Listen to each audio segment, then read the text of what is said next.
Olá, queridos acompanhantes aí do nosso canal. Vou estar dando continuidade aí com a nossa oitava aula do curso de Flash e vou passar para vocês aí continuar um pouquinho com a interpolação de forma, né?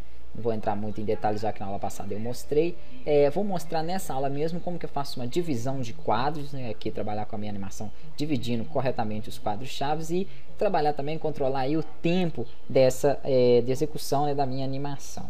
Então eu queria fazer o seguinte, uma coisinha bem simples, pegar aqui, né, fazer uma bolinha aqui no topo, fazer de forma que ela caia, que ela desça até aqui o solo, né, como se fosse o chão ali, tem um contato aqui com a parte inferior e retorne ao início de novo, né, aqui novamente ao topo. Vou fazer a marcação fora aqui para não fazer em cima.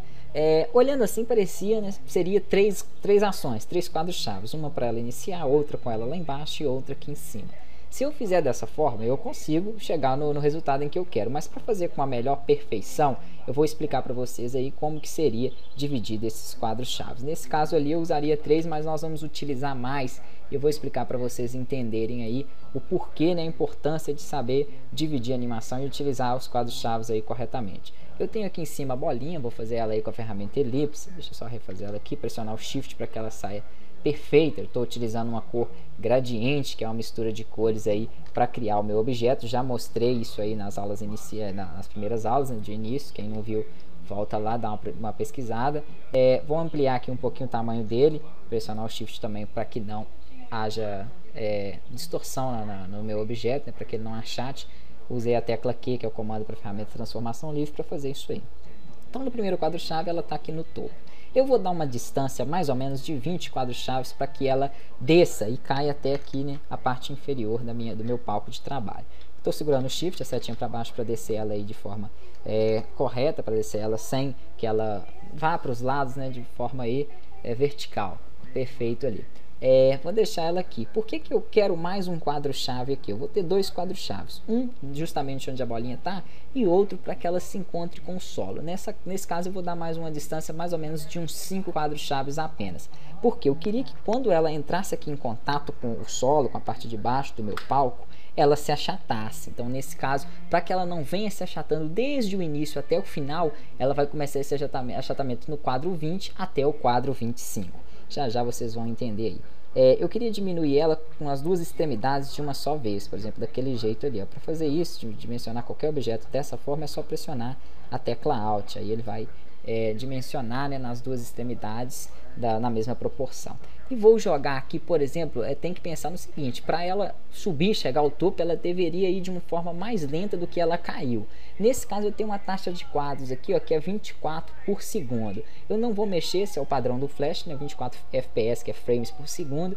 Eu vou deixar dessa forma ali mesmo. Como então que eu vou fazer que ela suba numa velocidade menor? Se eu dei de 1 a 25 quadros para ela descer, né, se foi 25 quadros para ela descer, eu vou colocar aqui, por exemplo, mais uns 30 quadros, né, para ela subir. Pode ser mais 35.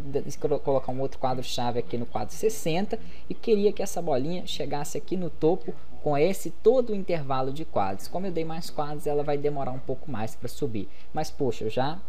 como que eu digo aqui, eu já dimensionei, né, a minha bolinha, eu já tirei o formato dela, mudei. Será que eu conseguiria voltar ela perfeitamente igual ela estava no início? Para isso, o que eu posso fazer? Copiar quadros. Eu vou voltar aqui para o meu frame 1 e vou copiar ele, botão direito, não adianta copiar o objeto, tem que ser o quadro.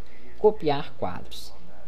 Copiei ele, eu vou lá para o meu último frame, que está no quadro 60, botão direito, colar quadros. Além dele colar ele na mesma posição, ele cola o objeto da mesma forma que ele estava. Então, onde ele iniciou, ele vai terminar. Se eu der um Ctrl Enter para visualizar a animação, vai ficar faltando uma coisinha. Só vai me mostrar os pontos onde estão o quadro-chave. Não vai me mostrar a interpolação de movimento que tem, né, que deve existir entre eles. Então vamos visualizar como ficaria aqui essa animação sem a interpolação aí no caso, que não vai ser de movimento, nesse caso vai ser de forma, porque eu quero ali uma modificação no formato do meu objeto, como eu já falei, um achatamento ali nele.